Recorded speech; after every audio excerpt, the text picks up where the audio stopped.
Welcome to Sip and Stories. So I'm Sophia, and today I will be your host. Would you mind introducing yourself? Yeah, of course, Sophia. Hi, my name is Oliver. I'm currently a final year student at the Alliance Manchester Business School, or University of Manchester.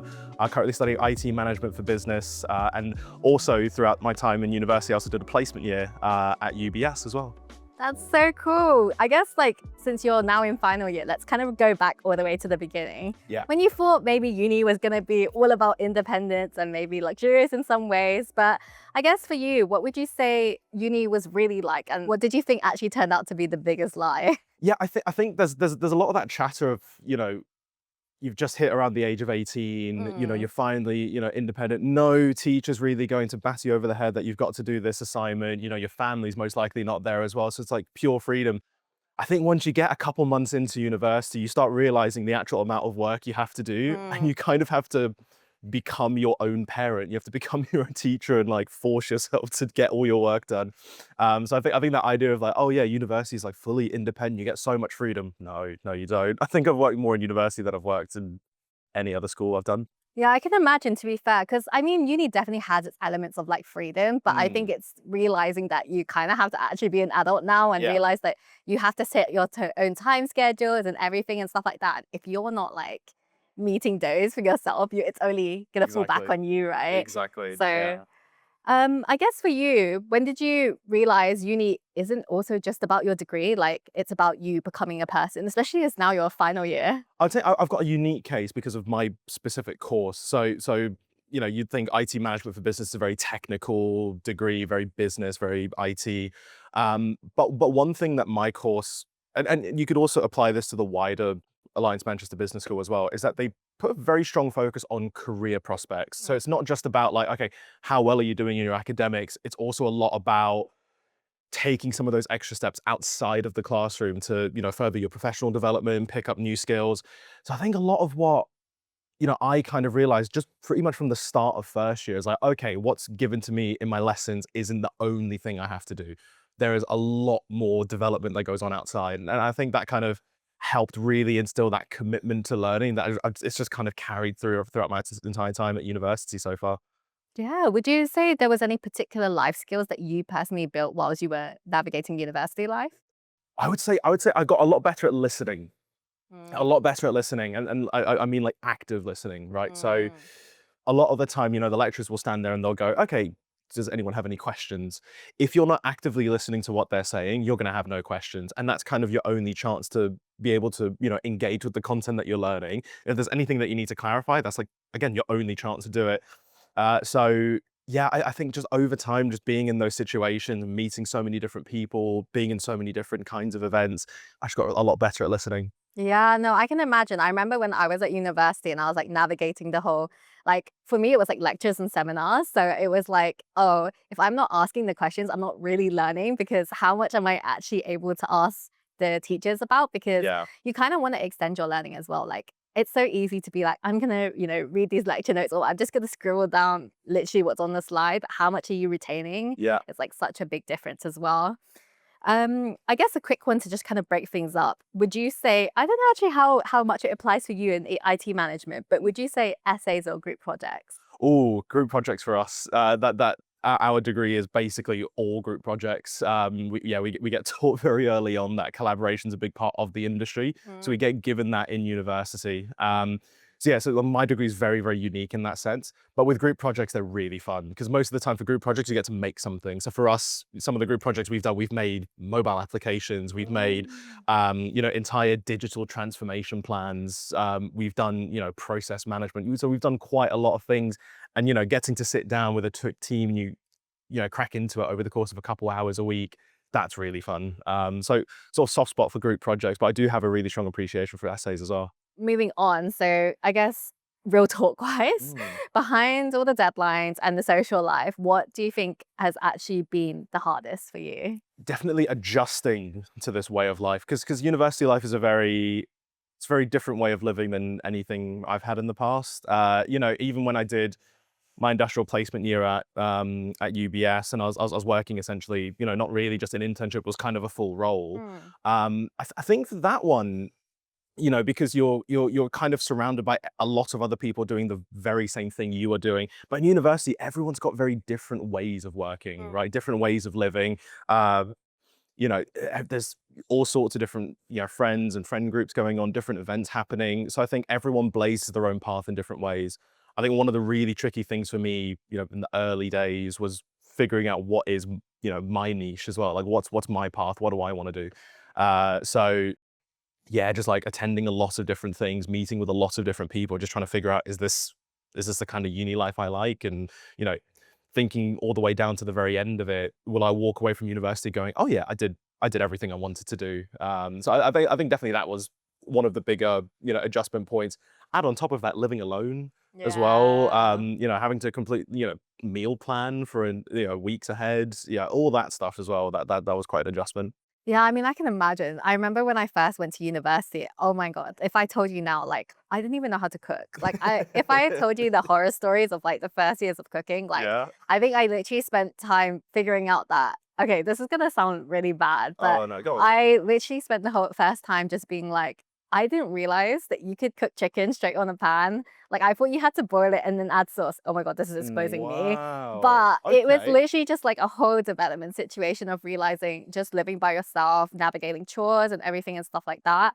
And I also feel like you come into uni realizing, oh my God, there's so much I want to do and Yeah. figuring everything out as well. Because even though you can, you have certain modules and stuff like that you have to do, there's also so much extracurricular stuff that you can be Yeah. doing to really build out your lifestyle as well. And that's why like uni in itself is like always a different experience for everyone because Mm. depending how much initiative you take, how many questions you ask even Yeah. as well, can also really, create your path for yourself and your like even going forward to your career as well. I guess, do you ever just kind of want to stop and take a break but feel guilty about it?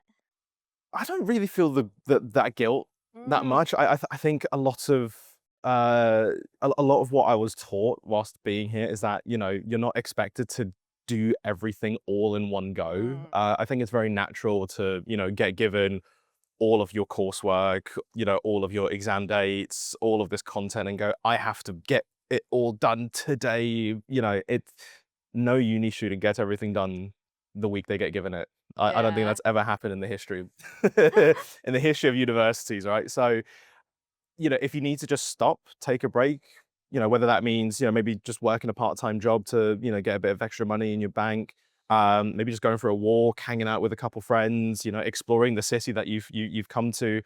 I think that's perfectly fine, and I've never really struggled with the whole like, oh, I really should be working because as long as I've sat down and I've planned like, okay, if this is my break time, this is my work time, working on that balance throughout the course of a year, I think that helps massively rather than just taking everything bit by bit.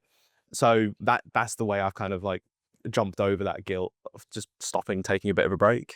Would you say that from first year to final year, have your strategy towards deadlines changed a lot? Because I mean, for me, I knew that even from to the very end, I was still really last minute with deadlines. I don't know Really? about you. Yeah, still to this day, don't worry about that. But no, I think the really transformative thing for me was when I did my industrial placement. When I did a Mm, year in industry, it's such a different way of working compared to university, right? There, you've got a fairly strict 9 to 5, and at 5 o'clock, you can log off and you don't have to work on anything anymore for the rest of the night. I think that has sort of come over into my final year. So now I'm kind of like, okay, if I've got a lecture during the day, do the lecture, read up on the readings that I needed to for that lecture, maybe get to work with some of my coursework. And then at 5 o'clock, 6 o'clock, 7 o'clock, I just stop. I mm. stop and I just say, not today, I'll do it tomorrow. So of course, when deadlines start approaching, that balance starts to shift a little bit naturally. But I think just as a rule of thumb for me, it's just sticking to a very nice 9 to 5, and it seems to be working quite nicely as well. Yeah, I think that's really important though to kind of establish that structure, and especially Mm. when you move from university and eventually working and stuff like that, knowing that you've got a 9 to 5 and know that you can clock off after that time is refreshing because you need to find that balance. I mean, I think ultimately university is navigating balance in itself. Yeah. How would you say your experience of balancing your studies and any other things has been so far?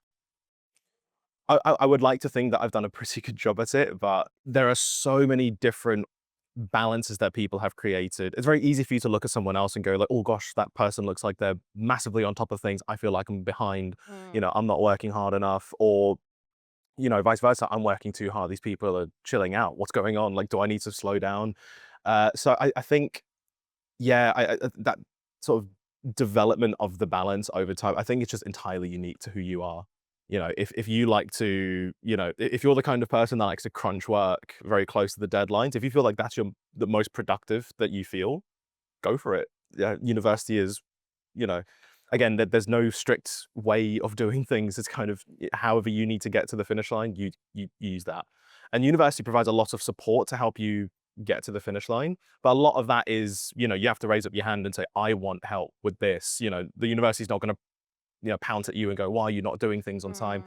So yeah, a lot of what I did was just, because I've had a lot of submissions, I've had a lot of deadlines given, I don't really have exams. Um, I have more group projects, I have more coursework, more presentations. And I think, that over time has kind of trained me to get better at the balance. And I feel quite comfortable at it now where, I'm still able to hang out with friends every now and then. I'm still able to, sort of continue my love for cooking as well, try out new dishes on the weekends when I've got a bit more time, but also just keep on track of all of the schoolwork that I have to do as well.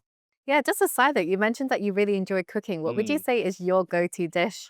Oh, so my stepmother is Filipino, Mm. and there is this really, really good dish from the Philippines called sisig. I know, yeah. It is gorgeous, and so my dad kind of instilled the love of cooking down to me. I guess that kind of comes down to navigating us about bills, jobs, and everything. So when we talk about money, what would you say is kind of your one tip that you wish someone had forced you to learn before you started? When it comes to money, yeah, I think it's very natural to kind of walk into your local supermarket and just look at everything and go, I think I might need that. I think I might need that. I think I might need that. Two problems with that. Number one, budget. Number two, space in your kitchen. Like, I don't know about most people, but like in a shared kitchen, you don't have a lot of space to store, 3 bags of pasta for the future. So one thing that I didn't really do a great job of when I first came into university, but I got a lot better at, was just, before I go to the shops, sit down and just plan my meal. It's like, what am I going to make? Like, how many portions of this food can I make? What are the ingredients that I need for it? And I just buy that and that only.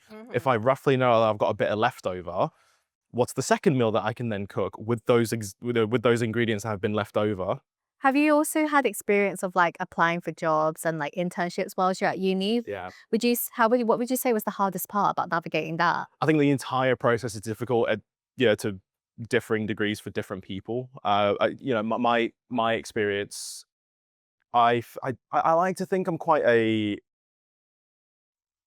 I'm quite certain of myself. So when it comes to writing down your CVs, writing cover letters for organizations, and as long as you do the research on the values and the role that you're applying for, I think for me, writing down my experiences and comparing that to that organization's is quite easy for me. Mhm. The thing that really, really, really sucks for me sometimes is doing those virtual interviews, the higher Mm. views, or whatever other one-way interview technology people are using. That is one of the worst experiences because for me, like, I enjoy these. I enjoy, conversations with people, bouncing off of other people. But with a virtual interview, you are looking at yourself. You're looking at, and, Yeah. and it's a robot telling you, giving you all these prompts, giving you all these questions. That one is really tricky to navigate. And, no matter how hard I prepare for it, I always feel like I've walked away feeling like I don't know how well I did. In a final interview, when you're, sitting across from someone else, or like you're doing a virtual call with them, like, yeah, you can get a sense of the room. You can get a sense of, is this person, really enjoying talking to you? But when you're talking to yourself, that's a bit tricky. Yeah, I mean, I've been there and I've tried to do interviews, and I think I'm okay at interviews, like when Mm, I talk to someone, but it just feels completely different when you're actually talking to someone physically yeah, versus you try to record some video just to record a prompt for it, and then you don't really exactly. know how it turns out. And I think it's also really easy to criticize yourself when you watch back at like a response and being like, Yeah. is this what I want? You overthink yourself a lot versus like Yeah. if you're just talking to someone, you're like, okay, no matter what comes out now, this is like it. Like whatever happens from here, that like we'll just figure out. And if it works out, it works out, right? Yeah, So yeah, for sure. I can imagine how difficult it is to navigate that. But I guess like now that we've talked about internships and whatnot and stuff like Mm. that, do you find yourself worrying about finding a job after graduation since it just feels so competitive at the moment?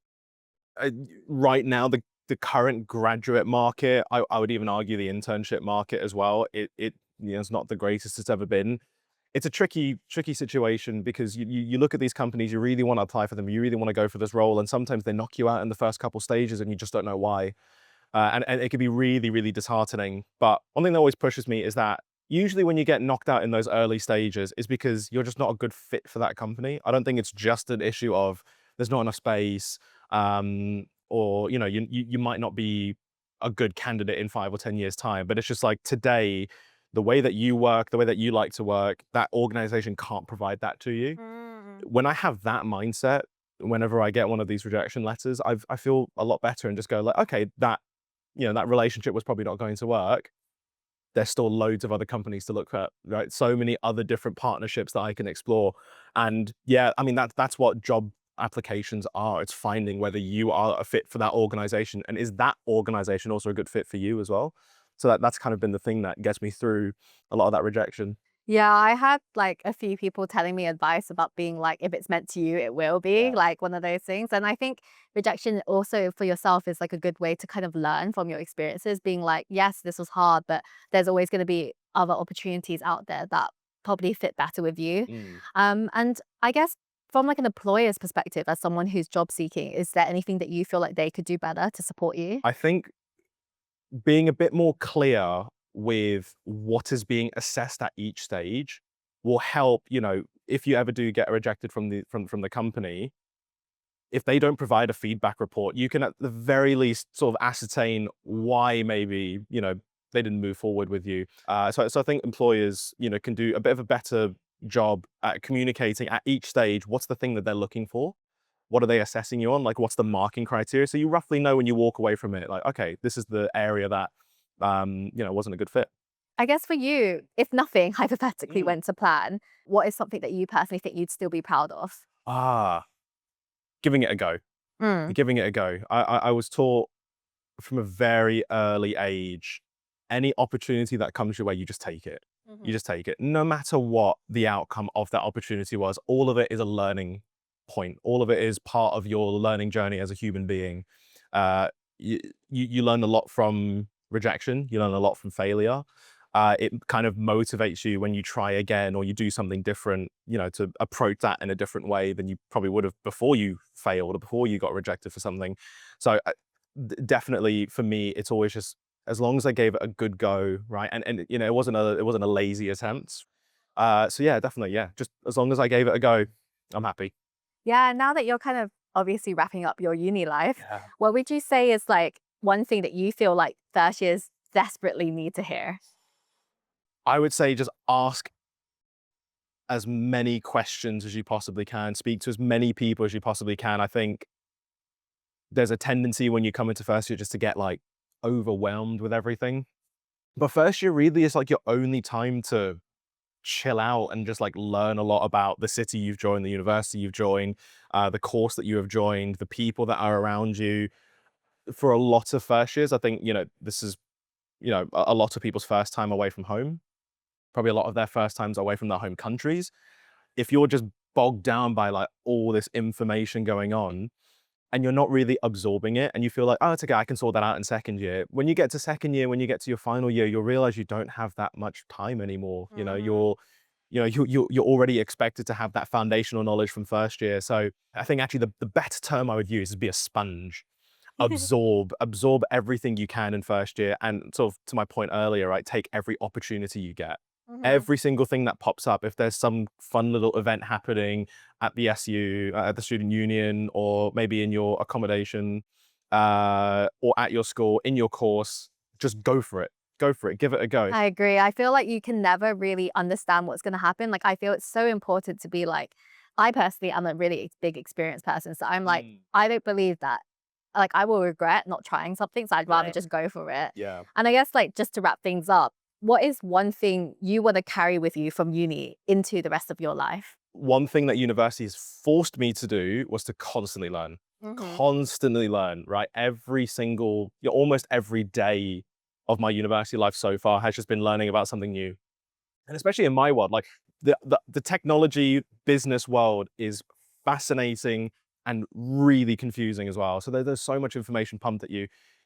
You have to like constantly sit there and want to learn it, absorb it, apply it, and being forced to do that builds up that sort of confidence in learning, and that's something that I just want to keep doing for the rest of my life. I'd never want to just stay still. Yeah. I just want to keep moving forward, keep finding new ways. No, 100%. And I feel like no matter how old you get, like learning in itself always is going to keep happening in life. Yeah. And when you stop learning, you realize you stop growing as well. So Yeah. yeah, it's been really lovely speaking to you. And I wish you all the best with, the rest of your university life and Thank you, Sophie. graduation as well. Thank you so much. Thank you so much. It's been a pleasure.